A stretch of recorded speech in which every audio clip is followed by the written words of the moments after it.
जी हाँ छात्रों, इस वीडियो में मैं आपके लिए लेकर आ चुका हूँ प्रश्न क्रमांक 1 से प्रश्न क्रमांक 22 तक का संपूर्ण सॉल्यूशन, जो कि आपका 16 तारीख को आप सामाजिक विज्ञान का पेपर होने वाला है। यहाँ पर मैं आपको A to Z complete solution लेकर आ चुका हूँ। तो चलिए वीडियो को स्टार्ट करते हैं। वीडियो को स्टार्ट करने से पहले अभी तक आपने इस चैनल को सब्सक्राइब नहीं किया है तो कर लें। यही पेपर आपका 16 तारीख को आने वाला है। ओके, ये 101% रियल क्वेश्चन पेपर मेरे हाथ आ चुका है, इसको आप ज़रूर पढ़ लें। ठीक है, और चलिए पहला प्रश्न। अब जो आपका लास्ट पेपर बचा सोशल साइंस का, देखिए हमने आपको हिंदी का बताया था, अंग्रेजी का बताया था, विज्ञान का बताया था, संस्कृत का बता दिया, गणित का। ये पाँचों के पाँचों पेपर आपके आए हैं। अब मैं आपके लिए सामाजिक विज्ञान का पेपर लेकर आ चुका हूँ, इसे भी आप याद कर जरूर जाएं। ओके, यही आएगा आपका पेपर 16 तारीख की में। प्रश्न एक देखिए, वायुमंडल में नाइट्रोजन और ऑक्सीजन गैस का प्रतिशत है। तो यहाँ पर ऑप्शन भी 78 और 21%। ठीक है, तो देखिए नाइट्रोजन को अगर आप जानते होंगे कि नाइट्रोजन जो गैस है, वो नाइट्रोजन का जो प्रतीक रहता है, ये आपको साइंस में क्वेश्चन पूछे जाते हैं तो इसे हम N से रिप्रेजेंट करते हैं, और ऑक्सीजन को O2 से। ओके, तो नाइट्रोजन कितने प्रतिशत है? 78% है। और जो ऑक्सीजन है वैसे तो 20.986 ऐसी कुछ है, लेकिन 96 को भी हम 1 मानकर 21 हो जाते, 21 मान लेते हैं। ठीक है, तो इस तरीके से आपका यहाँ पर ऑप्शन भी बिल्कुल सही होगा, 78 और 21%। इसके बाद देखिए प्रश्न 2 देखिए कि उष्णकटिबंधीय सदाबहार वनों में पाया जाता है। तो क्या पाया जाता है उष्णकटिबंधीय सदाबहार वनों में? तो ऑप्शन ए है एनाकोंडा, ऑप्शन बी है ध्रुवीय भालू, ऑप्शन सी है जिराफ, और ऑप्शन डी है तेंदुआ। तो यहाँ पर जो उष्णकटिबंधीय सदाबहार वनों में एनाकोंडा ऑप्शन ए वाला पाया जाता है, इसका उत्तर आपको ये कर देना है बच्चों। इसके बाद हम बढ़ते हैं प्रश्न क्रमांक 3 की ओर। पीडीएफ के लिए आपको मैंने बता दिया और सभी वीडियो में बता भी दिया था कि कहाँ से करना है। आप लोगों को पता है कि नहीं पता, कमेंट बॉक्स में मुझे बताओ। ओके, इस वीडियो में मैं प्रोसेस नहीं बता रहा हूँ, मैं सिर्फ बोल रहा हूँ गूगल पर जाना है, वहाँ पर एसकेटी सर्च की पीडीएफ डाउनलोड कर लेना है। ओके बच्चों, चलिए प्रश्न 3 देखते हैं। भूमध्य रेखा के 10 डिग्री उत्तरी अक्षांश से 30 डिग्री उत्तरी अक्षांश के बीच पाया जाने वाला जलवायु प्रदेश है। तो यहाँ पर ऑप्शन है ए है भूमध्य रेखीय जलवायु प्रदेश, ऑप्शन बी है टुंडा तुल्य जलवायु प्रदेश, ऑप्शन सी है भूमध्य सागरीय जलवायु प्रदेश, लास्ट ऑप्शन डी है मानसूनी जलवायु प्रदेश। तो भूमध्य रेखा के 10 डिग्री उत्तरी अक्षांश से 30 डिग्री उत्तरी अक्षांश के बीच भूमध्य सागरीय जलवायु प्रदेश पाया जाता है। यहाँ पर आप ऑप्शन सी लिखोगे। देखिए आपको किस तरीके से लिखना है, यहाँ पर आपको डालना है ऑप्शन सी और लिखोगे भूमध्य सागरीय जलवायु प्रदेश, ये आपको यहाँ पर लिख देना है। इसके बाद देखिए प्रश्न 4, दिल्ली सल्तनत काल के राजवंशियों में शामिल नहीं था। ऑप्शन ए है लोधी वंश, ऑप्शन बी है तुगलक वंश, ऑप्शन सी है सैयद वंश, और ऑप्शन डी है पल्लव वंश। तो जो दिल्ली सल्तनत काल में जो पल्लव वंश था वो दक्षिण भारत में था। जो आपके चोल आपने पढ़ा हुआ, चोल वंश, चालुक्य वंश है ना, पल्लव वंश, चेर, चोल, पांडव, है ना, तो ये सब क्या थे? ये दक्षिण भारत के थे। और दिल्ली कहाँ पर है? आपके उत्तर भारत में है। ओके, तो ये आपका ऑप्शन डी गलत हो जाएगा कि पल्लव शामिल नहीं थे। यहाँ पर आप लिखोगे पल्लव वंश। इसके बाद देखिए प्रश्न 5 दिया गया है, भील, कोली एवं काटकारीस जनजाति भारत के किस भाग में निवास करती हैं? ऑप्शन ए है पूर्वी भाग, ऑप्शन बी है पश्चिमी भाग, ऑप्शन सी है दक्षिणी भाग, ऑप्शन डी है उत्तरी भाग। तो ये जो भील, कोली और काटकारी जनजाति भारत के पूर्वी भाग में निवास करती हैं। यहाँ पर आप लिखोगे ऑप्शन ए पूर्वी, ये उत्तर आपको यहाँ पर लिख देना है। अगला देखिए प्रश्न 6, विधानसभा के सदस्यों को कहते हैं, विधानसभा के सदस्यों को क्या कहते हैं? ऑप्शन ए है विधायक, ऑप्शन बी है राज्यपाल, ऑप्शन सी है सांसद, ऑप्शन डी है प्रधानमंत्री। तो विधानसभा के सदस्यों को हम क्या कहते हैं? तो यहाँ पर आप लिखोगे विधायक। ओके, ये आपको यहाँ पर लिख देना है इसका उत्तर। अगला देखिए प्रश्न 7, अमृता शेरगिल एवं कल्पना चावला का संबंध किस उपलब्धि क्षेत्र से है?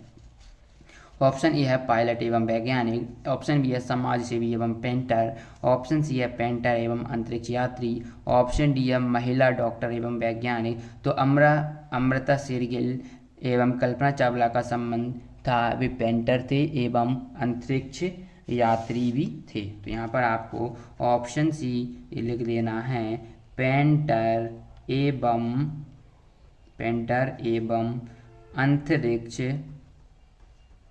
अंतरिक्ष यात्री। ओके, ये आपका उत्तर यहाँ पर आपको कर देना है। अगला देखिए 8वां, आपको अपने घर का फर्नीचर व मोटरसाइकिल बेचना है, आप किस प्रकार के विज्ञापन का इस्तेमाल करेंगे।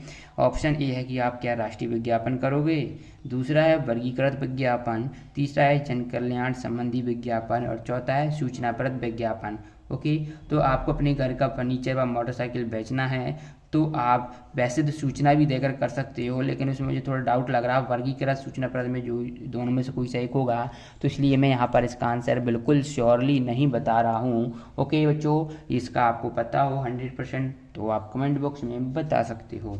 अगला देखिए प्रश्न 9, इन दोनों में से ही कोई एक होगा। ओके, अगला देखिए, एक निश्चित दिन लगने वाले बाजार जहां जरूरत के सभी सामान उपलब्ध होते हैं, किस प्रकार का बाजार होगा। ऑप्शन ए है मोहल्ला दुकान, ऑप्शन बी है ऑनलाइन बाजार, ऑप्शन सी है साप्ताहिक बाजार और ऑप्शन डी है शॉपिंग मॉल। तो निश्चित दिन में ऑब्वियसली सप्ताह में एक दिन लगेगा। ओके, तो यहाँ पर आपका क्या हो जाएगा, ऑप्शन सी उत्तर होगा साप्ताहिक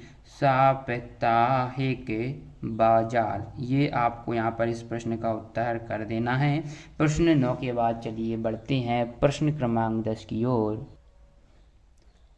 प्रश्न क्रमांक 10 देखते हैं। प्रश्न क्रमांक 10 है, 7वीं से 10वीं शताब्दी के मध्य निर्मित भवनों में वास्तुकला की किस शैली का उपयोग किया गया। ऑप्शन ए है नागर शैली, ऑप्शन बी है द्राविड़ शैली, ऑप्शन सी है पारिजात शैली, ऑप्शन डी है अनुप्रस्थ टोडा शैली। तो यहाँ पर इसका जो सही उत्तर होगा वो ऑप्शन बी होगा, द्राविड़ शैली।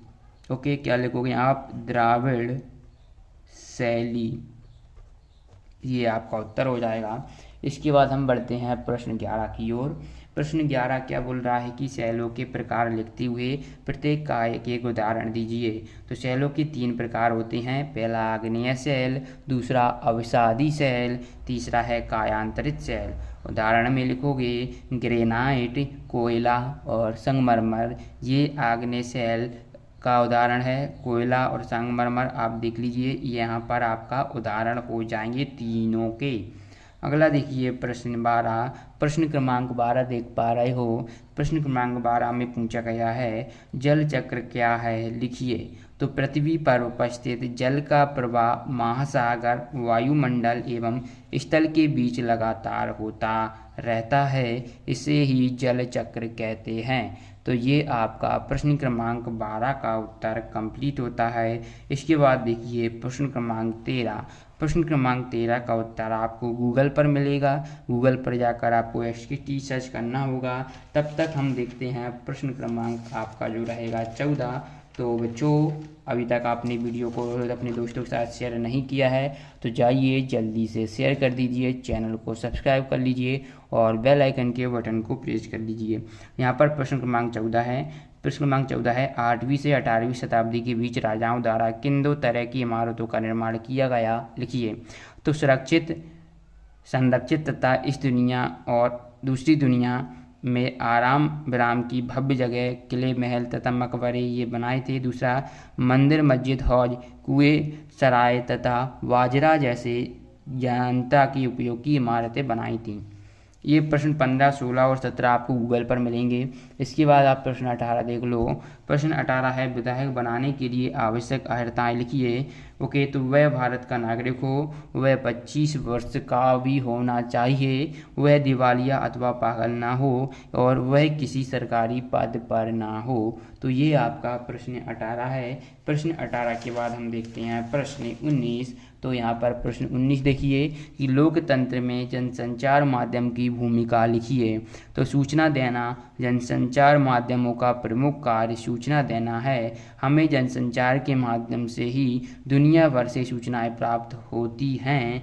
हमारी ज़रूरतों का बड़ा हिस्सा जनसंचार के माध्यमों से ही पूरा होता है। इस तरीके से आप प्रश्न 19 का उत्तर लिख पाओगे।